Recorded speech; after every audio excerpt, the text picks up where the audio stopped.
Welcome to Simplified UPSC by PPP, where we listen, learn, and grow together. Detailed lecture notes in English and Hindi, plus practice questions for prelims and mains, only on our Telegram channel. Link in description. Like and subscribe for more. Simplified UPSC by PPP YouTube channel पर आपका स्वागत है। हमारे channel को subscribe करके और paid membership join करके हमें सपोर्ट करें ताकि हम आपके लिए ऐसा उपयोगी कंटेंट लाते रहें। आज हम शंकर आईएएस की एनवायरनमेंट और इकोलॉजी किताब के एक बहुत ही महत्वपूर्ण अध्याय पर बात करने वाले हैं। चैप्टर 22 नवीकरणीय ऊर्जा। जी, ये एक ऐसा टॉपिक है जो आज के समय में बहुत ही प्रासंगिक है। बिल्कुल। देखिए, भारत अपनी ऊर्जा जरूरतों और क्लाइमेट चेंज इन दोनों मोर्चों पर एक साथ लड़ रहा है और इसका जवाब है नवीकरणीय ऊर्जा। लेकिन सवाल ये है कि कौन सी? तो आज हम भारत के रिन्यूएबल पोर्टफोलियो को एक निवेशक की नजर से देखेंगे। कौन सा स्रोत आज का ब्लू चिप स्टॉक है, कौन सा भविष्य का दांव है और एक संतुलित पोर्टफोलियो कैसा दिखना चाहिए। ये नजरिया बहुत दिलचस्प है क्योंकि हर ऊर्जा स्रोत की अपनी ताकत है और अपनी कमजोरियां भी। हाँ। और हमारे स्रोत हों भी शंकर आईएएस की किताब का टेक्स्ट और पिछले सालों के कुछ सवाल यानी PYQs, जिनसे हमें ये समझने में मदद मिलेगी कि परीक्षा में इस विषय को किस नज़र से देखा जाता है। हमारा मकसद इस चैप्टर के ज़रूरी पॉइंट्स को निकालकर उन्हें परीक्षा के लिए और भी प्रासंगिक बनाना है। तो चलिए इस पोर्टफोलियो का पहला और शायद सबसे बड़ा स्टॉक देखते हैं, सौर ऊर्जा। किताब में एक आंकड़ा है कि भारत में हर साल लगभग 5000 ट्रिलियन किलोवाट घंटे की सौर ऊर्जा आती है। ये आंकड़ा इतना बड़ा है कि कल्पना करना भी मुश्किल है। बिल्कुल, ये हमारी ऊर्जा की जरूरत से कई गुना ज्यादा है। तो इस जबरदस्त क्षमता को इस्तेमाल करने के हमारे पास मोटे तौर पर दो तरीके हैं। अच्छा। पहला है सोलर फोटोवोल्टेइक यानी पीवी, जिसे हम सब सोलर पैनल के नाम से जानते हैं। जी। असल में होता क्या है कि आप इसे ऐसे समझिए जैसे आप बिलियर्ड्स खेल रहे हो। सूर्य की रोशनी का फोटॉन एक गेंद की तरह है जो आकर सेमीकंडक्टर में मौजूद इलेक्ट्रॉन्स की कतार से टकराता है। अच्छा। और सबसे आगे वाला इलेक्ट्रॉन बाहर निकल जाता है। यही बहता हुआ इलेक्ट्रॉन बिजली है। ये एनालॉजी तो शानदार है, इसे समझना बहुत आसान हो गया। तो ये पहले डायरेक्ट करंट मतलब डीसी होता है। हाँ, पहले ये डीसी होता है और फिर एक इन्वर्टर उसे अल्टरनेटिंग करंट यानी एसी में बदल देता है, जिसे हम घरों में इस्तेमाल करते हैं। ठीक है। और दूसरा तरीका क्या है? दूसरा तरीका है कॉन्सेंट्रेटिंग सोलर पावर या CSP। इसमें बिजली सीधे नहीं बनती। तो फिर कैसे? यहाँ हजारों शीशों का इस्तेमाल करके सूरज की रोशनी को एक बिंदु पर केंद्रित किया जाता है। इससे जबरदस्त गर्मी पैदा होती है जो एक तरल पदार्थ को उबालकर भाप बनाती है और फिर वो भाप टरबाइन घुमाकर बिजली पैदा करती है, ठीक किसी पारंपरिक पावर प्लांट की तरह। तो एक में सीधे बिजली और दूसरे में गर्मी से बिजली। अच्छा, इन तकनीकों को जमीन पर उतारने के लिए सरकार की सबसे बड़ी पहल राष्ट्रीय सौर मिशन ही है ना? जी बिल्कुल। इसका लक्ष्य क्या है और हम कहाँ तक पहुँचे हैं? तो देखिए, मिशन का जो संशोधित लक्ष्य था वो 2022 तक 100 गीगावाट सौर ऊर्जा क्षमता स्थापित करना था। 100 गीगावाट? हाँ, और दिलचस्प बात इसके बंटवारे में है। 40 गीगावाट आना था रूफटॉप सोलर से, मतलब घरों की छतों से। जी, और 60 गीगावाट आना था बड़े और मध्यम ग्रिड कनेक्टेड प्रोजेक्ट से। और यहीं पर शायद असली चुनौती छिपी है। मैंने पढ़ा है कि रूफटॉप वाला लक्ष्य पूरा करना ज्यादा मुश्किल रहा है। आपने सही पकड़ा। 40 गीगावाट रूफटॉप का लक्ष्य हासिल करना सबसे मुश्किल साबित हुआ है। ऐसा क्यों? क्योंकि इसमें लाखों अलग अलग घरों और इमारतों को शामिल करना होता है, ग्रिड को मैनेज करना मुश्किल हो जाता है और सब्सिडी का ढांचा भी काफी जटिल है। अच्छा। इसके विपरीत राजस्थान या गुजरात के रेगिस्तान में हजारों एकड़ का एक बड़ा सोलर पार्क लगाना सरकार के लिए ज्यादा आसान होता है। ये दिखाता है कि नीति बनाना एक बात है और उसे जमीन पर उतारना बिल्कुल दूसरी। तो इसका मतलब बड़े सोलर पार्क ही भविष्य हैं। लेकिन उनके लिए तो जमीन मिलना, लैंड एक्विजिशन, वो भी तो एक बहुत बड़ी चुनौती बनती जा रही है। ये एक बहुत बड़ा मुद्दा है। एक बड़े सोलर प्लांट के लिए हजारों एकड़ जमीन चाहिए होती है। और फिर सौर ऊर्जा सिर्फ दिन में मिलती है। शाम को जब जरूरत सबसे ज्यादा होती है तब उत्पादन शून्य हो जाता है। बिल्कुल, इसीलिए अब बैटरी स्टोरेज पर इतना जोर दिया जा रहा है ताकि दिन की ऊर्जा को रात के लिए बचाया जा सके। तो सौर ऊर्जा दिन में काम करती है, लेकिन भारत की ऊर्जा जरूरतें तो 24/7 है। तो यहीं पर हमारे पोर्टफोलियो का दूसरा ब्लू चिप स्टॉक यानी पवन ऊर्जा, उसकी भूमिका दिलचस्प हो जाती है। जी। मैंने पढ़ा है कि कई तटीय क्षेत्रों में हवाएं शाम को और रात में ज्यादा तेज चलती हैं। बिल्कुल, ये सौर ऊर्जा की कमी को कुछ हद तक पूरा कर सकती है। और आपको पता है, भारत पवन ऊर्जा क्षमता में दुनिया के शीर्ष 5 देशों में से एक है। अच्छा। कुछ नहीं, बस एक ही जगह पर लगाए गए बहुत सारे विंड टर्बाइनों का एक समूह है। ये जमीन पर भी हो सकते हैं, जिन्हें ऑनशोर कहते हैं, या समुद्र में, मतलब ऑफशोर। और एक टरबाइन कितनी बिजली बनाएगा, ये किन बातों पर निर्भर करता है? इसके 3 मुख्य कारक हैं। पहला तो है हवा की गति। ठीक है। दूसरा, हवा का घनत्व, मतलब समुद्र तल के पास की घनी हवा ज्यादा ऊर्जा पैदा करती है। लेकिन तीसरा कारक सबसे चौंकाने वाला है। वो क्या है? ब्लेड का दायरा। अगर हम ब्लेड का दायरा 2 गुना कर दें तो बिजली उत्पादन 4 गुना तक बढ़ सकता है। क्या 4 गुना? ये तो जबरदस्त है। हाँ, ये कमाल का तथ्य है। इसीलिए आप देखते हैं कि विंड टरबाइन के ब्लेड साल दर साल और भी बड़े होते जा रहे हैं। आज तो कुछ ब्लेड एक फुटबॉल मैदान से भी ज्यादा लंबे हो सकते हैं। वाह। लेकिन इसके साथ भी कुछ चुनौतियां होंगी, जैसे सौर ऊर्जा के साथ है इंटरमिटेंसी, मतलब कभी हवा चलना कभी ना चलना। निश्चित रूप से, हवा भी हमेशा एक गति से नहीं चलती, तो यहाँ भी इंटरमिटेंसी एक समस्या है। इसके अलावा विंड फार्म्स काफी शोर करते हैं और वो प्रवासी पक्षियों के रास्ते में आने पर उनके लिए खतरा बन सकते हैं। इन्हीं चुनौतियों से निपटने के लिए ही सरकार एक राष्ट्रीय पवन ऊर्जा मिशन स्थापित करने पर काम कर रही है। तो सौर और पवन ऊर्जा दोनों ही मौसम पर बहुत निर्भर हैं। क्या हमारे पोर्टफोलियो में कोई ज्यादा भरोसेमंद रिलायबल विकल्प है? शायद जल ऊर्जा? हाँ, और यहाँ हम विशेष रूप से छोटी जलविद्युत परियोजनाओं की बात करेंगे, स्मॉल हाइड्रो पावर। अच्छा, सिर्फ छोटी परियोजनाएं क्यों? वो इसलिए महत्वपूर्ण है क्योंकि ये बड़े बांधों से जुड़ी पर्यावरणीय और सामाजिक समस्याओं से काफी हद तक मुक्त होती हैं।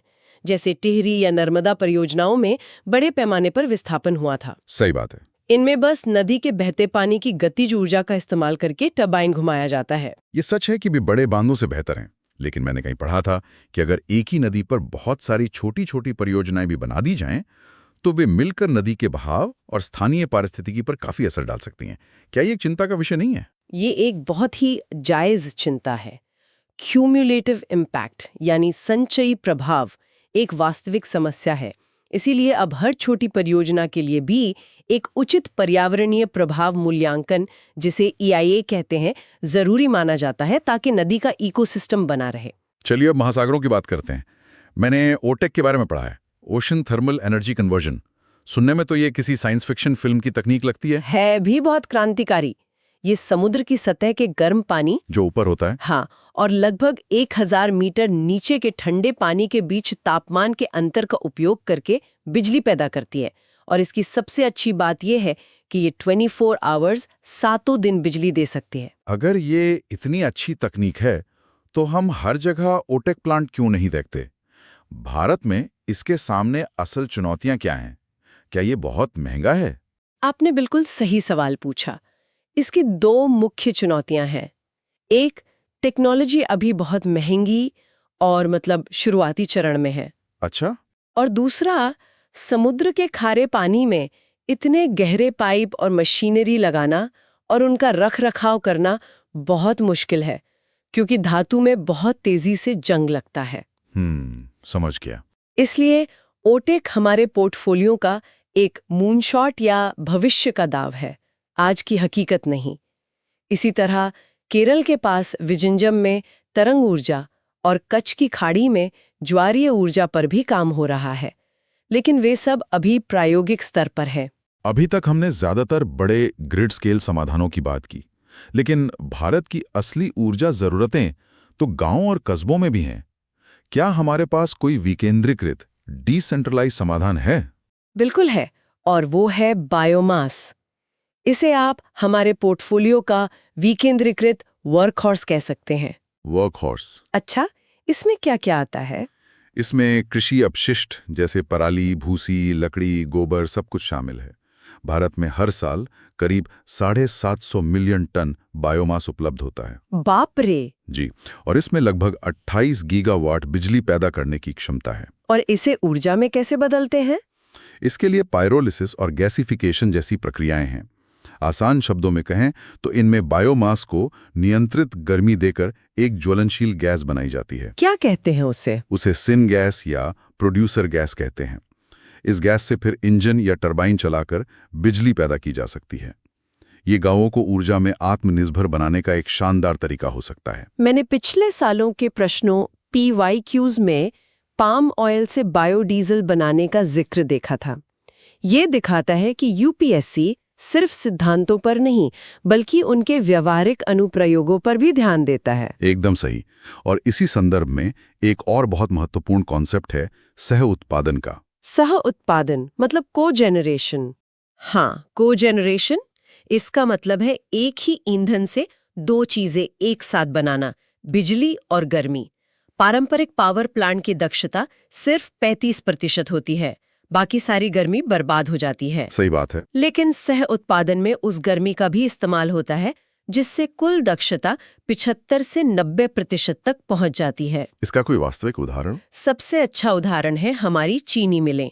वे गन्ने का रस निकालने के बाद बची हुई खुई यानी बगास को जलाकर बिजली बनाती हैं और साथ ही जो भाप निकलती है उसका इस्तेमाल अपनी मशीनों को चलाने में करती हैं। अच्छा। अनुमान है कि सिर्फ बगास आधारित सह उत्पादन से ही 5000 मेगावाट अतिरिक्त बिजली पैदा की जा सकती है जो ग्रिड को बेची जा सकती है। तो हमने बड़े पैमाने की बिजली और विकेंद्रीकृत बिजली दोनों की बात कर ली। अब कुछ ऐसे स्रोतों पर नजर डालते हैं जो अभी बहुत छोटे पैमाने पर हैं लेकिन भविष्य में अहम हो सकते हैं, जैसे धरती के अंदर की गर्मी, भूतापीय ऊर्जा। भूतापीय ऊर्जा मतलब जियोथर्मल एनर्जी। ये पृथ्वी के अंदर की गर्मी का इस्तेमाल करती है। कुछ जगहों पर जमीन के नीचे गर्म चट्टानें होती हैं।